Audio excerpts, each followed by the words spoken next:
ఓం శ్రీరామ రామ రామేతి రమే రామే మనోరమే సహస్రనామ తత్తుల్యం రామనామ వరానమే. జై శ్రీరామ్. హాయ్ హలో నమస్తే అందరికీ, వెల్కమ్ టు అవర్ ఛానల్. నేను మీ వంశీ యశ్వంత్. వీడియో స్టార్ట్ చేసే ముందుగా అయితే అందరికీ ఒక విన్నపం అండి. మన ఛానల్ అయితే చాలామంది చూస్తున్నారు, లైక్ చేస్తున్నారు, వీడియోస్ అన్నీ బాగున్నాయని కామెంట్ చేస్తున్నారు, బట్ సబ్స్క్రైబ్ చేసుకోవడం అయితే మర్చిపోతున్నారండి. దయచేసి మన ఛానల్లోకి వెళ్ళి మన ఛానల్లో ఉన్న సబ్స్క్రైబ్ బటన్ క్లిక్ చేసి పక్కనే ఉన్న గంట సింబల్ని అయితే ఎనేబుల్ చేసుకోండి. తద్వారా నేను పెట్టే ప్రతి ఒక్క వీడియో ముందుగా మీకైతే నోటిఫికేషన్ రూపంలో అయితే వచ్చేస్తుంది. ఇక వీడియోలోకి వెళ్ళామంటే, రామాయణం ఇది మన ఇతిహాసం మాత్రమే కాదు, మన చరిత్ర, మన పూర్వీకుల గాథ, మన గొప్పతనం. రామాయణం మీద ఎన్నెన్నో కథలు వచ్చాయి, ఎన్నెన్నో మూవీస్ తీశారు. కానీ చూసిన ప్రతి ఒక్కసారి కొత్తదనంగా ఉంటుందండి. చూసిన ప్రతి ఒక్కసారి ఇంకా బెటర్గా తీస్తే బాగుండు, ఇంకా ఏదో యాడ్ చేస్తే బాగుండు, ఇంకా క్లారిటీ ఉంటే బాగుండు, విజువల్స్ ఇంకా ఉంటే బాగుండు అన్నట్టు మనకు అసలు తనివి తీరది. కథను ఎన్నిసార్లు చూసినా, ఎన్నిసార్లు విన్నా తనివి తీరా ఉంటుందండి. నేనైతే రామాయణం ఒక క్లిప్స్ అయితే వచ్చేసాయండి. దంగల్ మూవీ డైరెక్టర్ తెలుసు కదా, ఆయనే తీస్తున్నారు. ఇందులో రామునిగా రణవీర్ కపూర్ గారు అనిమల్ మూవీ హీరో అయితే తీస్తున్నారు. మరియు రావణగా ఎవరు చేస్తున్నారు తెలుసా? కేజీఎఫ్ హీరో యష్ బాస్ గారు అయితే రావణగా అయితే క్యారెక్టర్ చేస్తున్నారు.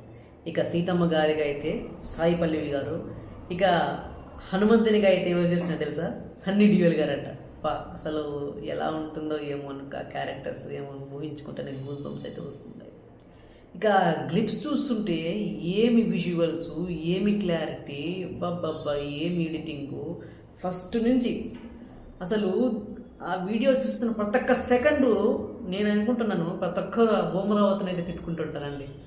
అరే ఆదిపురుష్ మూవీ అసలు రామాయణం కాదా, అందులోనూ ప్రభాస్ ఎలా తీసి ఉండాలి, ఒక రేంజ్లో పోయి ఉంటుంది.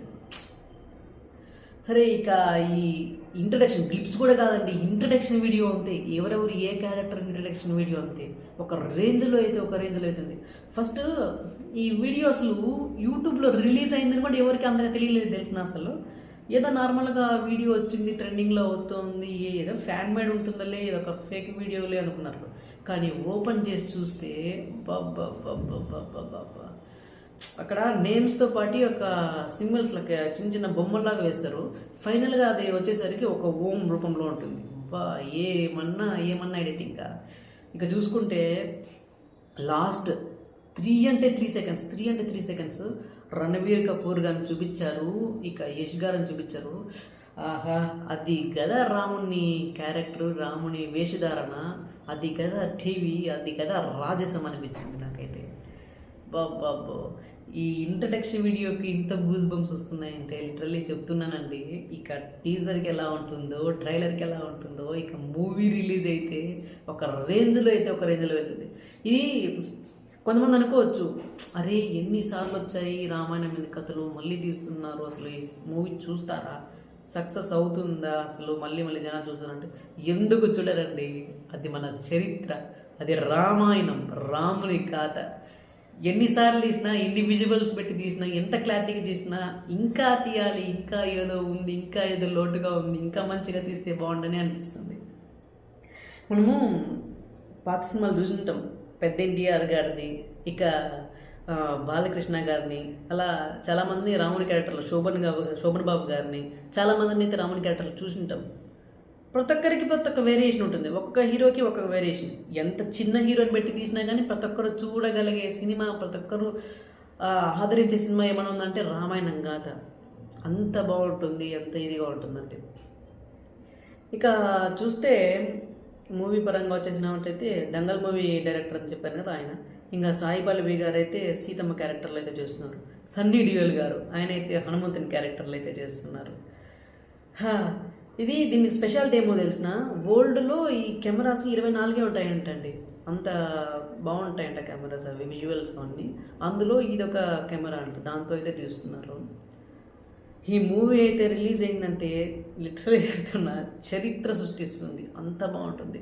దంగల్ మూవీతో 2000 కోట్లేమో చేశారు అక్కడ ఆ డైరెక్టర్.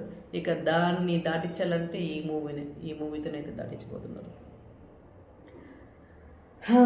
ఇంకేంటి గైస్, ఇంకా నాకు ఈ రామాయణం గురించి చూస్తున్నప్పుడంతా ఒక స్టోరీ చెప్పాలనుకుంటున్నాను మీకు. నేను ఎక్కడో విన్నది, ఈ రామాయణంలో యుద్ధకాండ జరుగుతూ ఉంటుంది కదా, యుద్ధం జరుగుతున్న సమయంలో యుద్ధం అంతా అయిపోయినాక ఈ గద్దలన్నీ ఒక సమావేశం పెట్టుకుంటాయంట, ఒక మీటింగ్. అంటే అక్కడంతా శరీరాల మృతదేహాలన్నీ పడి ఉంటాయి కదా, ఎవరెవరు ఏది తినాలి ఏమి అనేసి గద్దలన్నీ ఒక మీటింగ్ పెట్టుకుంటాయంట.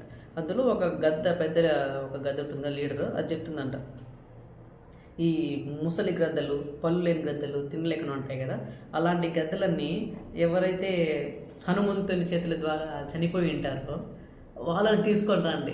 ఎందుకంటే హనుమంతుల వారు బాబులుగా చెప్తారా, నుజ్జు చేసి కొట్టి చంపేస్తారు. సో ఇలాంటి ముసలి గద్దలకు నవ్వలేకుండా లేకుండా ఈజీగా తినేచ్చు. ఇక మధ్య వయస్కులు ఇలాంటి వాళ్ళు ఉంటారు, మధ్య వయస్కులు కొంచెం యువకులుగా ఉండేవాళ్ళు, ఈ అమ్మదుల వారు, జామమందుల వారు అలా చంపింటారు కదా వాళ్ళకి. ఎందుకంటే వాళ్ళు ఒక వేటతో చంపేస్తారు, అంటే నొప్పి తెలియకుండా ఒక వేటతో బుద్ధి చంపేస్తారు. సో వాళ్ళైతే ఆ సీరియల్లో ఇక లాస్ట్లో ఒక గూజ్ బమ్ ఉంటుందంటే, రాముల వారికి అయితే ఒక ఎలివేషన్ ఏంటంటే, ఆ పెద్ద గద్ద చెప్తుంది, రాముల వారు చంపిన వారిని అయితే ఎవరు ముట్టుకోవద్దండి, ఎవరు తినొద్దండి, అట్టే పట్టుకొని వచ్చేసేయండి, కళ్ళకి అద్దుకొని మరి తిందాం, మహాప్రసాదం అని. అక్కడ పడుతుందంటే ఎలివేషన్ ఉంటుంది అక్కడ పెడితే, బాబా. ఇదే తరహాలో హనుమంతుల వారికి కూడా ఒక ఎలివేషన్ ఉంటుంది.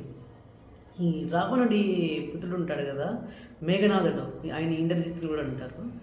ఆయన ఒకరోజు తన మాయాస్త్రంతో, ఇది నాగాస్త్రం ఉంటుంది, అందరినీ ముచ్చింపు చేసేస్తాడు. అందరూ వానర సైన్యాన్ని మొత్తం, ఈవెన్ రాముల వారు లక్ష్మణుల వారు కూడా ముచ్చింపు చేసేస్తారు, అందరూ పడిపోతారు.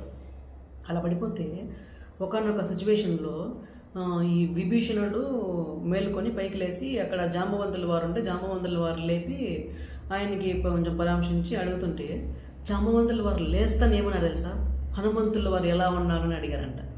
అదేంటి స్వామి, ఈవెన్ రాముల వారు పడిపోయారు, మొత్తం అంత వానర సైన్యము పడిపోయింది, మీరేంటి లేస్తూనే హనుమంతుడు ఎలా ఉన్నారు, ఆంజనేయుడు ఎలా ఉన్నారు అని అడుగుతున్నారంటే, ఒక్కడుంటే చాలు, ఎవరు పడినా ఎవరు నిలిచినా హనుమంతుడు ఒక్కడున్నారంటే చాలు, అందరినీ బ్రతికించేస్తారు, అందరూ బతుకున్నట్టే అని చెప్తారు.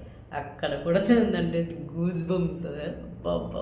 అది కదా ఎలివేషన్స్ అనిపిస్తుంది హనుమంతుల వారికి.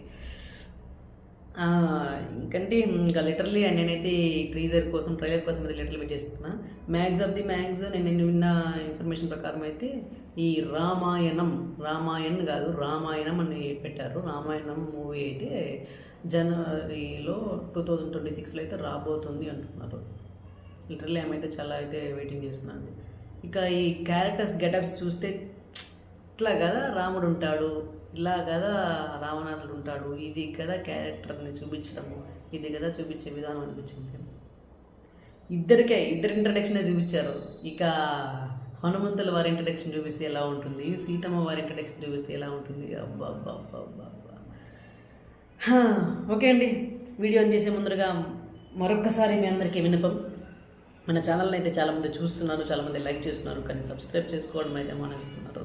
దయచేసి మన ఛానల్లోకి వెళ్ళండి, సబ్స్క్రైబ్ బటన్ క్లిక్ చేయండి, పక్కనే ఉన్న గడ్డ సింబల్ని కూడా ఎనేబుల్ చేసుకోండి. నేను చేసే ప్రతి ఒక్క వీడియో మీకైతే నోటిఫికేషన్ రూపంలో అయితే చేస్తుంది. సో